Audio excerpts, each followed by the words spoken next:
অনেক দিন আগের কথা। দুই ভাই বাস করত। বড় ভাইয়ের নাম সুমন, যে প্রচণ্ড জেদি ছিল, আর ছোট ভাইয়ের নাম মনু ছিল, যে সব কিছুতে ভয় পেত। ওরা দুজনই একেবারে বন্ধুর মতো থাকত আর একে অপরকে কোনো কথা লুকোতো না। ওরা দুজন ছুটি কাটাতে দিদার বাড়িতে গিয়েছিল। ওদের দিদা তন্ত্রবিদ্যা জানত আর ভূতদের একটা বাক্সের মধ্যে বন্দি করে রাখত। দিদার বাড়িতে রামু কাকাও বাস করত, যে ওনার বাড়ির দেখাশোনা করত। একদিন দিদার বাড়ির বাইরে কাজ ছিল, তখন সে রামু কাকাকে বললেন, আরে রামু কাকা, আমাকে একটা কাজে বাইরে যেতে হবে, তুমি ছেলেদের দিকে লক্ষ্য রেখো, দেখো আমার ঘরে না চলে যায়। ঠিক আছে গিন্নিমা, আমি লক্ষ্য রাখবো। যখন দিদা বাড়ির বাইরে যাচ্ছিল, মনু ওনার কাছে দৌড়ে যায় আর দিদাকে জিজ্ঞেস করে, আরে দিদা, তুমি কোথায় যাচ্ছ? বাবা, আমাকে কাজে একটু বাইরে যেতে হবে, সন্ধ্যার মধ্যে ফিরে আসবো, তোমরা দুজন বাড়িতেই থাকবে, আর ভুল করেও আমার ঘরে যেও না যেন। এসব বলে দিদা চলে যায়। মনু তার দাদার কাছে যায় আর ওকে বলে, সোনু, দিদা কাজে বাইরে গেছে, বলেছে সন্ধ্যায় ফিরে আসবে, আর দিদা বলেছে আমরা যেন কোনোভাবেই ওনার ঘরে না যাই। সোনুর এই কথাটা অদ্ভুত লাগে। ও নিজের মনে ভাবতে থাকে, আরে দিদা হঠাৎ করে ওনার ঘরে যেতে কেন বারণ করলো? আমার মনে হয় ওনার ঘরে কিছু খেলার জিনিসপত্র আছে, ঘরে ঢুকে একবার দেখতে হয় তাহলে। আরে না না না সোনু, দিদার ঘরে যাওয়াটা ঠিক হবে না, কে জানে ওই ঘরে আবার কি আছে। আরে কিচ্ছু হবে না মনু, ভয় পাস না, তুই শুধু আমার সাথে সাথে থাক। মনু ওকে অনেকবার বারণ করলো, কিন্তু সোনু কোনো কথা শুনল না। অবশেষে মনুকে ওর কথা মানতে হলো। আর এইটুকু বলতেই ওরা দুজনে দিদার ঘরের দিকে যেতে লাগলো। আর যখনই ঘরের মধ্যে ঢোকে, ওরা একটা বাক্স দেখতে পেল। ওই বাক্স থেকে আওয়াজ আসতে থাকে, যদি তোমাদের খেলনা চায় তাহলে ঝটপট বাক্সটা খুলতে হবে, আর এই বাক্সের চাবি তোমাদের দিদার বালিশের নিচে পাবে। বাক্সের ভেতর থেকে আওয়াজ শুনে মনু খুব ভয় পেয়ে যায় আর সোনুকে বলে, সোনু, আমার খুব ভয় লাগছে, আমাদের এই ঘরে থাকাটা ঠিক হবে না। আরে ভিতুদ্দিম কোথাকার, কিচ্ছু হবে না, চল বালিশের নিচ থেকে চাবি এনে বাক্সটা একবার খুলে দেখা যাক। মনু ওকে অনেকবার বোঝালো, কিন্তু সোনু কোনো কথা শুনল না। ও মনুকেও বুঝিয়ে দিল। আর ইতিমধ্যে রামু কাকা দিদার ঘর খোলা দেখতে পায়। রামু কাকা দৌড়তে দৌড়তে ঘরের দিকে এলো, কিন্তু এতক্ষণে সোনু বাক্সটা খুলে ফেললো। আর বাক্স থেকে ভূত বাইরে বেরিয়ে এলো আর জোরে জোরে বলতে লাগলো, এবার তোমরা সবাই মরবে, বলো প্রথমে কে মরবে? সোনু আর মনু খুব ভয় পেয়ে গেল আর রামু কাকার পেছনে লুকিয়ে পড়ল। রামু কাকার ভূতের কথার উত্তর দেয়, তুমি এই বাচ্চাদের কিচ্ছু করবে না, তুমি প্রথমে আমাকে মেরে ফেলো। তারপর রামু কাকা সোনু মনুকে বলে, যাও কোথাও লুকিয়ে পড়ো, যতক্ষণ তোমাদের দিদা ফিরে না আসে বাইরে আসবে না একদম, না হলে এই ভূত তোমাদেরকেও খেয়ে ফেলবে। যাও কোথাও লুকিয়ে পড়ো। সোনু আর মনু দিদার ঘর থেকে বেরিয়ে একটা আলমারির পেছনে লুকিয়ে পড়ে। ভূত রামু কাকাকে খেয়ে ফেলে।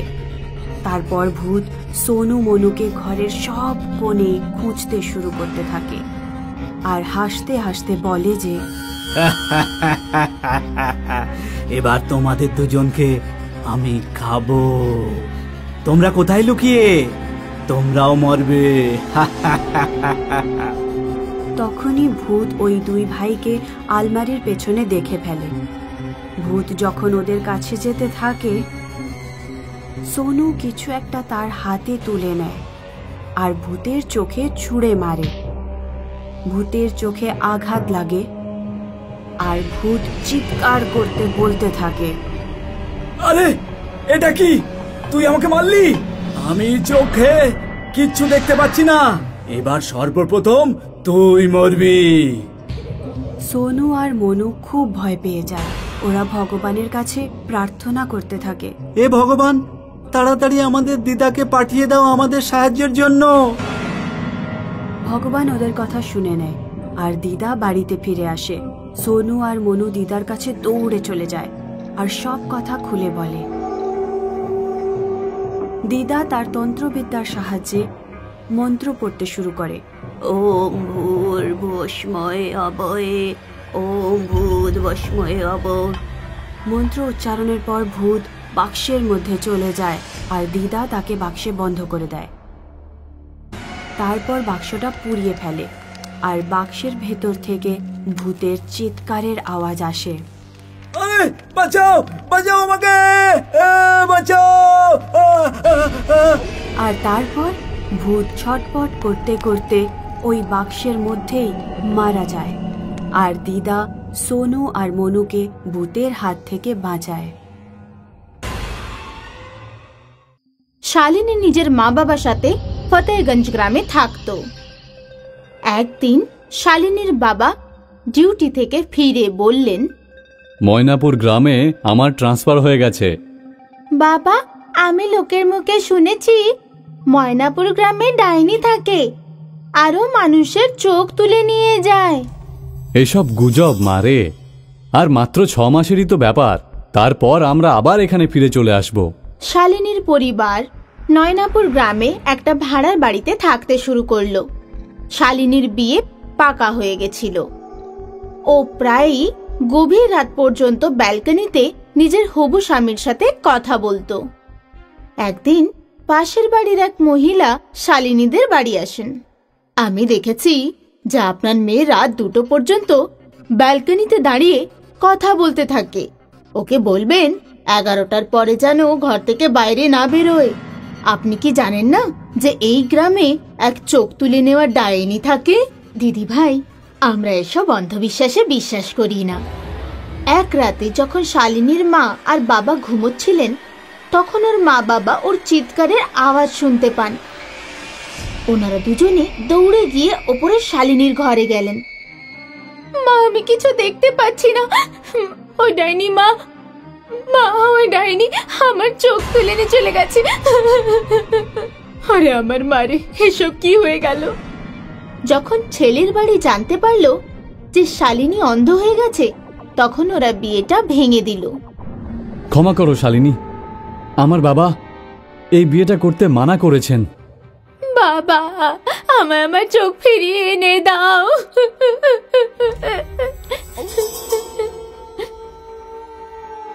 শালিনীর মা আর বাবা পাশের বাড়ির মহিলার কাছে গেল। দাদা, আমি তো আগেই বুঝিয়েছিলাম। দিদি ভাই, ওই ডাইনিটা কে? কোথা থেকে আসে? কোথায় চলে যায়? আর ওইভাবে চোখ তুলে নিয়ে কেন যায়?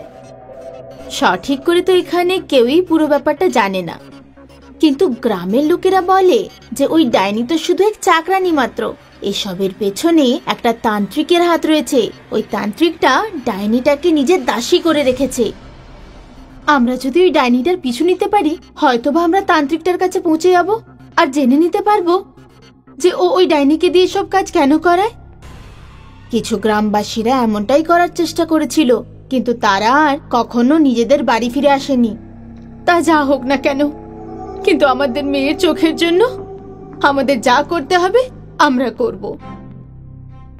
এক রাতে শালিনীর মা নিজের আসল চোখের ওপর নকল চোখ লাগিয়ে গ্রামের চৌমাথায় দাঁড়িয়ে পড়ল। রাত 1টার সময় ডাইনি এলো। শিকার, তা আবার চৌরাস্তায়। ডাইনি শালিনীর মায়ের ওপরের নকল চোখ তুলে নিয়ে চলে গেল। তারপর শালিনীর মা বাবা ডাইনির পেছন পেছন গেলেন। ওই ডাইনি জঙ্গলের এক ভাঙা চোরা বাড়িতে গিয়ে ঢুকে পড়ল। শালিনীর মা বাবা বাইরে থেকে ওই বাড়ির ভেতর দেখছিলেন। ওখানে এক তান্ত্রিক আগুন জ্বালিয়ে মন্ত্রতন্ত্র পড়ছিল। চলে এসেছিস আমার দাসী ডাইনি। এই নেন আমার গুরুদেব। আরে মূর্খ, এটা তো নকল চোখ। কেউ তোকে বোকা বানিয়ে দিয়েছে। আমি আপনাকে 100 জনের চোখ এনে দিয়েছি, এবারে আমাকে মুক্ত করে দিন। এখন নয়, এখনো তোকে আরো 50 জনের চোখ আমাকে এনে দিতে হবে।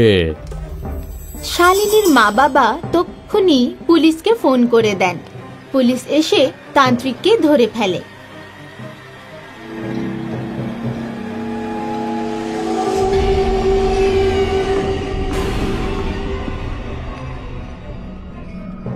এদের সকলকে মেরে ফেল ডাইনি। না, এতদিন আমি তোর কথাই শুনে এসেছি, অনেক মানুষকে মেরেছি, কিন্তু আর আমি তোর কথা শুনবো না। পুলিশ এসে তান্ত্রিকের মাথায় রিভলভার ঠেকিয়ে জিজ্ঞাসা করে, কেন করিস এসব? আমি এই সব চোখ অঙ্গ ক্রেতাদের বিক্রি করে দিই। এক জোড়া চোখ লক্ষ লক্ষ টাকায় বিক্রি হয়। তুই ডাইনিকে বলে যত মানুষের চোখ তুলিয়েছিস, ও কি বলে সেই সব মানুষের চোখ ভালো করিয়ে দে, না হলে তোকে এখানেই গুলি করে মেরে ফেলবো। না না, এমনটা করো না। তান্ত্রিক সমস্ত মানুষেরই চোখ আবার ভালো করে দিল। পুলিশরা তান্ত্রিককে ধরে নিয়ে চলে গেল। শালিনী নিজের চোখ ফিরে পেয়ে খুব খুশি হয়ে গেল।